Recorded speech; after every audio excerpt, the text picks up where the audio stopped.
शहर के माने हुए कपड़ा व्यापारी सेठ मोतीलाल को अपनी अमीरी पर बहुत घमंड था। इसी कारण वो गरीबों को अपने आगे तुच्छ समझता था। पर कुछ समय से मोतीलाल की धर्म पत्नी सुलेखा बीमार चल रही थी। बड़े से बड़े डॉक्टर इलाज करने में नाकामयाब रहे। लाखों रुपए मोतीलाल ने पत्नी के इलाज में खर्च कर दिए, पर दिन सुलेखा की हालत बिगड़ती जा रही थी। मोतीलाल कुछ समझ नहीं पा रहा था कि क्या करे। एक दिन मोतीलाल काम पर जाने के लिए घर से निकल ही रहा था कि तभी उसके कुलगुरु वहां आ गए। पधारिए कुलगुरु, आप बहुत दिनों के बाद आए। मैं आपको ही याद कर रहा था। घर में बहुत परेशानी है, सुलेखा की तबीयत भी ठीक नहीं रहती। बहुत से डॉक्टर बदल दिए पर कोई फायदा ही नहीं हो रहा। सब माँ दुर्गा पर छोड़ दो, वो सबके कष्ट हर लेती हैं। और फिर कल से तो माँ दुर्गा की नवरात्रि आरंभ हो रही है। आपको वैष्णो देवी की यात्रा करनी चाहिए। वहाँ वैष्णो माता के दर्शन करके उनकी विधिवत पूजा करनी चाहिए। और मन्नत लेकर आप जब वापस लौटेंगे तो आपकी पत्नी बिल्कुल स्वस्थ हो जाएगी। अगर ऐसा है तो मैं कल सुबह ही वैष्णो देवी की यात्रा पर हो आता हूँ।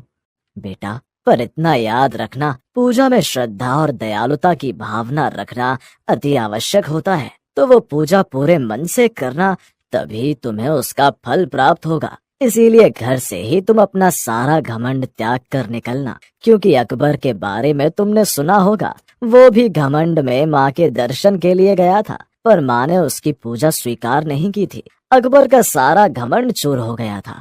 मोतीलाल ने कुलगुरु की बात को एक कान से सुनकर दूसरे से निकाल दिया।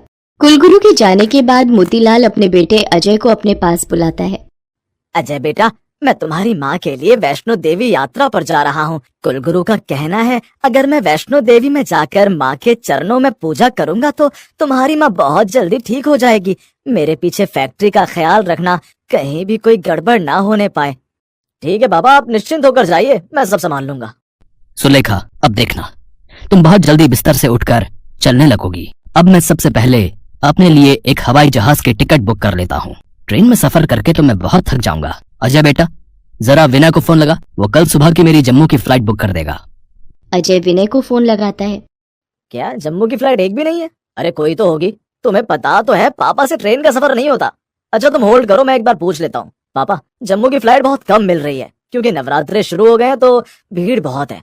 5000 की फ्लाइट आ रही है, बुक करवा दूं क्या? हाँ हाँ करवा दे। अब इतनी गर्मी में मैं ट्रेन में तो नहीं जा सकता, फ्लाइट में जल्दी पहुंच जाऊंगा। सेठ मोतीलाल 5000 की फ्लाइट की टिकट बुक कर लेता है। तभी उसका नौकर मोहन उसके पास आता है। मालिक, कल से मेरी पत्नी और बेटी ने नवरात्रि के व्रत रखने हैं। कुछ रुपए एडवांस मिल जाते तो बड़ी मेहरबानी होती। उनके लिए थोड़ा प्रसाद का सामान खरीद कर ले जाना था। देख मोहन, ये सब मुझे बिल्कुल पसंद नहीं है। तू रोजाना एडवांस मांगता रहता है। मेरी वैसे भी कमाई नहीं है। तू देख तो रहा है सुलेखा की हालत कैसी हो रही है। उसके इलाज में लाखों रुपए लग गए हैं। ऊपर से तुम नौकर इतना तंग करते रहते हो, काम धाम कुछ करते नहीं हो, बस एडवांस मांगते रहते हो। अभी कुछ दिन रुक जा, थोड़ा हाथ खुला हो जाए, फिर तू पैसे ले लेना। और वैसे भी महीना पूरा होने में 1 हफ्ता ही बाकी है, महीने की पगार ले लेना। तुम गरीब लोग कौन से हम अमीरों जैसी पूजा पाठ करते हो जो तुम्हें इतने रुपए चाहिए। अच्छा अभी तू जा अपने काम कर, मुझे सुबह जल्दी वैष्णो देवी की यात्रा पर निकलना है, मुझे बहुत काम है। बेचारा मोहन चुपचाप वहाँ से चला जाता है और अपना काम करने लगता है। उधर मोतीलाल वैष्णो देवी जाने की तैयारी पूरी कर लेता है। वो फ्लाइट से जम्मू पहुंचता है। वहां से वो कटरे पहुंचता है और हेलीकॉप्टर पर चढ़ाई करता है। भवन पर पहुंचकर मोतीलाल देखता है कि वहां लंबी लाइन लगी है। वो तो इतनी देर भीड़ में खड़ा भी नहीं हो सकता था। मैं तो इतनी लंबी लाइन में खड़ा ही नहीं हो सकता। मुझे किसी भी तरह से जल्दी ही दर्शन करने होंगे और मुझे पता है वो मैं कैसे कर सकता हूँ। मोतीलाल अभी सोच ही रहा था कि किस तरह वो लाइन में खड़ा होने से बच जाए और उसे सीधे दर्शन हो जाए कि तभी एक छोटी सी बच्ची उसके पास आई और उससे बोली, अंकल मुझे बहुत भूख लगी है, क्या वो सामने पूरी हलवे की दुकान से आप मुझे प्रसाद लेकर दे सकते हो? अरे हट जा यहाँ से, पता नहीं कहाँ से आ जाते हैं। तुम भिखारियों की वजह से ही हम अमीर भक्त दर्शन नहीं कर सकते। जब देखो किसी अमीर को मंदिर में देखा ही नहीं कि जहाँ देखो चिपक जाते हो। बस 2 पूरी दिलवा दो अंकल, बहुत भूख लगी है। तू ऐसे नहीं मानेगी, अभी सामने खड़े गार्ड को बुलाता हूँ। मोतीलाल लड़की को डराने लगता है। लड़की वहाँ से चली जाती है। मोतीलाल ने बहुत कोशिश की कि उसे माँ वैष्णो के दर्शन हो जाए। भवन के पास पहुँचते ही मोतीलाल की तबीयत बिगड़ने लगी। उसे ठंडे पसीने आने लगे और वो घबराने लगा। मोतीलाल वहीं बेहोश हो गया, पर जब उसे होश आया तो वो कटरे के एक हॉस्पिटल में एडमिट था। मैं इस हॉस्पिटल में कैसे आया? मुझे यहाँ कौन लाया? जी, आपके घर में काम करने वाला नौकर मोहन जो आपके साथ यहाँ वैष्णो देवी यात्रा पर आया हुआ है, वही एक छोटी बच्ची के साथ आपको यहाँ छोड़ने आया था। उसी ने आपके इलाज के लिए यहाँ पैसे जमा किए हैं। वो बोल रहा था उसकी पत्नी और बेटी ने नवरात्रि के व्रत रखे हुए हैं, इसीलिए वो उनके लिए प्रसाद का सामान लेने गए। मोहन? मेरा नौकर मोहन? और वो छोटी बच्ची कौन थी? वो कहाँ गई डॉक्टर?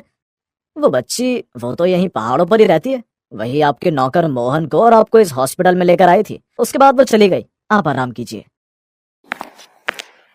मोतीलाल घर पर फोन करता है। फोन पर सामने से मोहन की आवाज आती है। इससे पहले कि मोतीलाल कुछ कह पाता, मोहन उसे कहता है, मालिक, आपने मेरी सारी चिंता दूर कर दी। उस बच्ची के हाथ आपने घर पर इतना सारा नवरात्रि की पूजा और प्रसाद का सामान भिजवा दिया। मेरी पत्नी और बेटी ने माँ दुर्गा की पूजा करके भर पेट फलहार खाया। वो तो इतना सारा प्रसाद है कि उनके पूरे 9 दिन आराम से बीत जाएंगे। आप तो सचमुच देवता हैं मालिक। मोतीलाल की आंखों में आंसू आ जाते हैं। मोतीलाल की तबीयत अब ठीक थी। उसका सारा घमंड चूर हो चुका था। वो भक्तों की लाइन में लगकर माँ वैष्णो के दर्शन करता है। माँ वैष्णो से अपनी पत्नी की तबीयत ठीक हो जाने की कामना करता है। अचानक माँ वैष्णो की छवि में मोतीलाल को वही छोटी बच्ची दिखाई देती है जिसने मोतीलाल से पूरी हलवे का प्रसाद मांगा था। मोतीलाल बिलक बिलक कर रो पड़ता है। उसने देवी स्वरूपा छोटी बच्ची माँ वैष्णो का अपमान किया था और मोहन के साथ कैसा व्यवहार किया था, एक गरीब की भक्ति को कितना लज्जित किया था, ये आज उसे समझ आ गया था। माँ वैष्णो के चमत्कार को देखकर मोतीलाल का मन गदगद हो उठता है। वो सब गरीब बच्चों बूढ़ों को भवन पर भंडारा खिलाता है, खूब दान पुण्य करता है और माँ वैष्णो का जयकारा लगाकर अपनी पत्नी के ठीक होने की मन्नत लेकर घर वापस लौटता है। वो देखता है कि दरवाजा उसकी पत्नी सुलेखा खोलती है। सुलेखा, मैं ये सब क्या देख रहा हूँ? तुम बिल्कुल ठीक हो गई हो। ये सब माँ वैष्णो देवी का चमत्कार है। वो मेरे सपने में आई और उन्होंने मुझे कहा कि मैं मोहन के घर नवरात्रि की पूजा में जाऊं। पता नहीं मुझ में कहां से इतनी शक्ति आ गई कि मैं बिस्तर से उठकर खड़ी हो गई और पिछले 2 दिन से मैं मोहन के घर नवरात्रि के कीर्तन के लिए जा रही हूँ। अष्टमी के दिन मोहन की पत्नी और बेटा चाहते हैं कि मैं उनके साथ माँ दुर्गा के नाम की कंजकें बिठाऊं। सुलेखा, तुम नहीं, हम दोनों। मैं भी तुम्हारे साथ मोहन के घर नवरात्रि पूजा में चलूंगा। मोतीलाल और सुलेखा अपने बेटे अजय के साथ मोहन के घर जाते हैं और सब मिलकर नवरात्रि पूजन करते हैं। उस दिन मोतीलाल को अपने घर आया देख मोहन और उसकी पत्नी दोनों बहुत खुश थे। उस दिन देवी माँ की कृपा से एक अमीर और गरीब की भक्ति के बीच फर्क समाप्त हो गया था।